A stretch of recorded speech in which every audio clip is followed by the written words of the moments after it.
যখন মাইয়েতকে কবরে শোয়ানো হয় তখন সে তাকে দাফন করে যাওয়া ব্যক্তিদের হাঁটার খসখস আওয়াজ শুনতে পায়।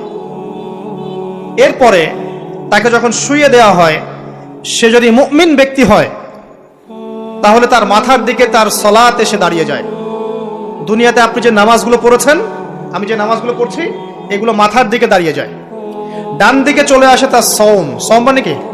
রোজা। বাম দিকে চলে আসে যাকাত, যাকাত মানে কি? যাকাতের সাথে তো আমরা পরিচিত নই। আমরা ওই যে রাস্তাঘাটে যে দান খরাতগুলো উঠানো হয় এগুলোর সাথে খুব পরিচিত, তাই না? কত টাকা, কত পয়সা, কি কি গান করে আর টাকা কালেকশন করে না? অনেক সময় দেখা যায় রাস্তায় যাচ্ছি আমরা গাড়ি নিয়ে, পারলে গাড়ির সামনে এসে হুমড়ি খেয়ে পড়বে টাকা নেওয়ার জন্য। এইভাবে টাকা কালেকশন করতে কে শিখিয়েছে ইসলামে?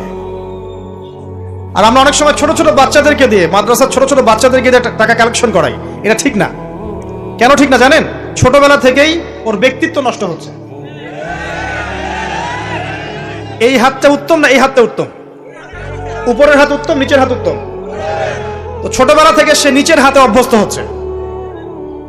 দেখেন, এত টাকা পয়সা কালেকশন করে আমাকে আর একটা স্বতন্ত্র মসজিদ করতেই হবে জরুরি? খুবই জরুরি ছিল। মানুষের কাছে হাত চেয়ে, হাত পেতে রাস্তাঘাটে এরকম করে গাড়ি থামিয়ে, তারপরে কি বলবো, সুর করে গান গেয়ে এত টাকা পয়সা কালেকশন করতেই হবে? মসজিদটা আমাকে টাইলস ফিটিং করতেই হবে? এসি মসজিদ করতেই হবে? আমরা এমনও মসজিদ রংপুরে দেখেছি 10 বছরেও টাকা কালেকশন শেষ হয় নাই। 10 বছর ধরে কালেকশন হচ্ছে। আমি ছোটবেলা থেকে দেখছি কালেকশন হচ্ছে। কি বুঝলেন? তো এগুলো আমাদের ব্যক্তিত্ব নষ্ট করে। মুসলিমরা উপরের হাতের মালিক। সারা বিশ্ব আমরা একসময় চালিয়েছি। এই পশ্চিমা সভ্যতা আমাদেরকে কি শিখায়? সারা বিশ্ব আমরা চালিয়েছি। এই আপনার উমাইয়া খেলাফতের সময়ও কর্ডোভায় আব্দুর রহমানের যে শাসন ছিল, কর্ডোভায়, স্পেন, পর্তুগাল, এই পুরো জায়গাগুলো পশ্চিমা বিশ্বের, এগুলো মুসলিমরা শাসন করেছে প্রায় 500-600 বছর। ইতিহাস তো আমরা জানিও না, পড়িও না, ভুলে গেছে। ইতিহাস পড়তে হয়। হিস্ট্রি ঘাটলে দেখবেন রাসূল সাল্লাল্লাহু আলাইহি ওয়াসাল্লামের 23 বছরের নববী যুগ, স্বর্ণযুগ, তারপর আবু বকর সিদ্দিকের খেলাফত, তারপর উমর ইবনুল খাত্তাবের খেলাফত, আবু বকর সিদ্দিকের 2 বছর বা 2.5 বছর, উমর রাদিয়াল্লাহু আনহুর প্রায় 10 বছর, তারপর উসমান রাদিয়াল্লাহু আনহুর 12 বছর, আলী রাদিয়াল্লাহু আনহুর প্রায় 2.5 বছর, তারপরে হাসান রাদিয়াল্লাহু আনহু 6 মাস। এরপরে উমাইয়া খেলাফত শুরু হলো মুয়াবিয়া রাদিয়াল্লাহু আনহু হাতে, প্রায় 20 বছর। উমাইয়ারা শাসন করেছে প্রায় 90 থেকে 100 বছর। তারপর জাব নদীর যুদ্ধে উমাইয়া আব্বাসী ওরা একে অপরের সাথে যুদ্ধ করেছে, করে উমাইয়ারা পরাজিত হয়ে আব্বাসীরা ক্ষমতায় গিয়েছে। ক্ষমতায় গিয়ে তারা প্রায় শাসন করেছে প্রায় 550 বছর। এদিকে উমাইয়াদের মধ্যে যারা পরাজিত হয়েছে ওরা চলে গিয়ে কর্ডোভা, আন্দালুসিয়া, ওইদিকে খেলাফত কায়েম করেছে। তারপরে আবার এদিকে ফাতেমি খেলাফত ছিল, উসমানীয় খেলাফত ছিল, তারপরে মিশরে তুলুনি একটা রাজবংশ ছিল, আমাদের সাবকন্টিনেন্টে মোগলরা ছিল, সারা বিশ্বে আমরাই ছিলাম। ইতিহাস তো ভুলে গেছে। তা আমরা সবসময় উপরের হাত ছিলাম, উপরের হাত। আমরা দিতাম, মানুষ নিত। আর এখন কি হয়েছে? আমরা এখানে, আমরা চাই, মানুষ দেয়। আর ওরা কি আর এমনি দেয়? ওরা চড়া সুদ দিবে না? ওয়ার্ল্ড ব্যাংকে যান লোন নিতে, চড়া সুদ। আর এই সুদ শোধ করতে গিয়ে বিভিন্ন দেশ শ্রীলঙ্কা হয়ে যাচ্ছে। সুদ তো শোধ করতে হবে, এমনি তো আপনাকে আর এগুলো দিবে না।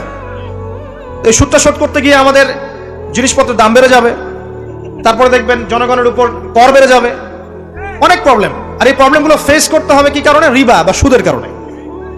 তো এই যে বলছি, দেখেন ছোটবেলা থেকেই যে আমরা নিচের হাতে অভ্যস্ত হচ্ছি, এটা ত্যাগ করতে হবে। ব্যক্তিত্বের পরিচয় দেন। এত টাকা পয়সা চেয়ে প্রতিষ্ঠান করার দরকার নাই। আমার জমি আছে 1 বিঘা, আমি প্রতিষ্ঠান করবো ইনশাআল্লাহ। আপনার 2 বিঘা আপনি করেন, যার সামর্থ্য আছে সে করবে, সামর্থ্য নেই করার দরকার নেই। আর একটা মসজিদ যদি কবুল হয়, একটা মসজিদ একটা জেলার জন্য যথেষ্ট। একটা মসজিদ নববী থেকে নবী সাল্লাল্লাহু আলাইহি ওয়াসাল্লাম সারা দুনিয়া শাসন করেছে। আর আমাদের তো কোটি কোটি মসজিদ বাংলাদেশে। এই যুগের কথাও নবীজি বলেছেন, যে যুগে মসজিদগুলো চাকচিক্যময় হবে, মসজিদগুলো কি হবে? চাকচিক্যময় হবে, হেদায়েত উঠে যাবে এবং মসজিদের মধ্যে শোরগোল, হট্টগোল বেড়ে যাবে। দেখেন না মসজিদে হট্টগোল বেড়ে গেছে না? এটা সেই যুগ। তো যেটা বলছিলাম প্রিয় ভাইরা, যে নিচের হাতে অভ্যস্ত না, উপরের হাতে অভ্যস্ত হতে হবে। এই কারণে এই যে একটা হাদিসের কথা শুরু করলাম, যে আনসার সাহাবী কারা ছিল? যারা মুহাজির সাহাবীদেরকে আশ্রয় দিয়েছে। এখন এই সাহাবীদের মধ্যে একজন ইন্তেকার করেছে, তার লাশ যখন রাখা হচ্ছে তখন নবীজি বলছেন মাথার দিকে মাইয়েতের আসে কি?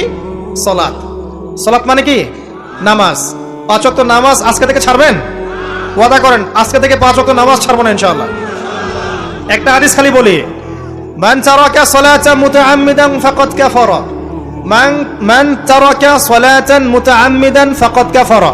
আবার শুনেন, قال رسول الله صلى الله عليه وسلم من ترك صلاة متعمدا فقد كفر। আর মুয়াজ বিন জাবাল রাদিয়াল্লাহু আনহু কে নবীজি বলেছেন মান তারাকা সালাতা মুতাআম্মিদান ফাকাদ বারিয়াত মিন জিম্মাতিল্লাহ। যে ব্যক্তি নিজের উপর ফরজ নামাজ ছেড়ে দিল সে কুফরি করলো, সে কুফরি করলো, সে কুফরি করলো। মুয়াজ বিন জাবালকে নবী সাল্লাল্লাহু আলাইহি ওয়াসাল্লাম বলছেন যে ব্যক্তি ফরজ নামাজ ইচ্ছা করে ছেড়ে দিল সে ব্যক্তি আল্লাহর জিম্মা থেকে মুক্ত হয়ে গেল। নামাজ ছাড়বেন প্রিয় ভাই? 5 ওয়াক্ত নামাজ জামাতের সাথে ইনশাআল্লাহ। আপনাদের সবাইকে তৌফিক দান করুন, আমিন। জামাত যদি না পান একা পড়ে নেবেন, ঠিক আছে? যদি ঘুমিয়ে থাকেন ঘুম থেকে উঠে পড়বেন, ভুলে গেছেন যখন মনে হবে তখন পড়বেন। ওযু করার পানি নাই, কি করবেন? তায়াম্মুম করবেন। তায়াম্মুমেরও কিছু নাই, আপনার কোনো কাপড়ই নাই, সতর ঢাকার কোনো কাপড়ই নাই, কি করবেন?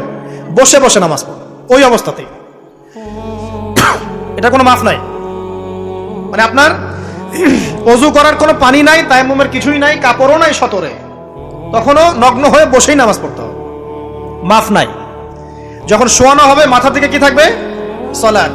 তাহলে আমরা যারা ফরজ সালাত এখন আদায় করছি না আজকে তওবা করেন, বলেন আস্তাগফিরুল্লাহ আল্লাযী লা ইলাহা ইল্লা হুয়াল হাইয়ুল কাইয়্যুম ওয়া আতুবু ইলাইহি। হে আল্লাহ, আমরা তওবা করছি সারা জীবনে যত নামাজ পড়ি নাই এই সমস্ত নামাজ না পড়ার পাপ থেকে তোমার কাছে তওবা করছি। ঠিক আছে? এটা আস্তাগফিরুল্লাহর অর্থ নয়, আমি বাংলায় বললাম।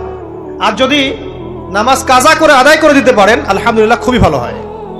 যদি নাও পারেন তাও এখন থেকে আর কোনো নামাজ বাদ দিয়ে না, আর বেশি বেশি নফল নামাজ পড়ার চেষ্টা করেন। আল্লাহ পাক তৌফিক এনায়েত করুন। আসুন, তারপরে ডান দিকে কি? সাওম। সাওম মানে কি? রোজা। রমজান মাসে রোজা রাখি সবাই তো মাশাআল্লাহ, আলহামদুলিল্লাহ। রমজান মাসে সাওম রাখার পাশাপাশি বেশি বেশি নফল সাওম রাখার ব্যাপারে অভ্যস্ত হওয়ার চেষ্টা করতে হবে। সবচেয়ে সেরা সাওমগুলো হচ্ছে মাসের 3 দিন, আইয়ামে বীজের সাওম, চাঁদের 13, 14 এবং 15 তারিখ। আর সপ্তাহে 2 দিন, সেটা হলো বৃহস্পতিবার এবং কি? সোমবার। আল্লাহ পাক তৌফিক দান করুন, আমিন। এছাড়া আরাফার সাওম আছে, আশুরার সাওম আছে, ঠিক আছে? জিলহজ মাসের প্রথম 10 দিন রাখতে পারেন ইত্যাদি।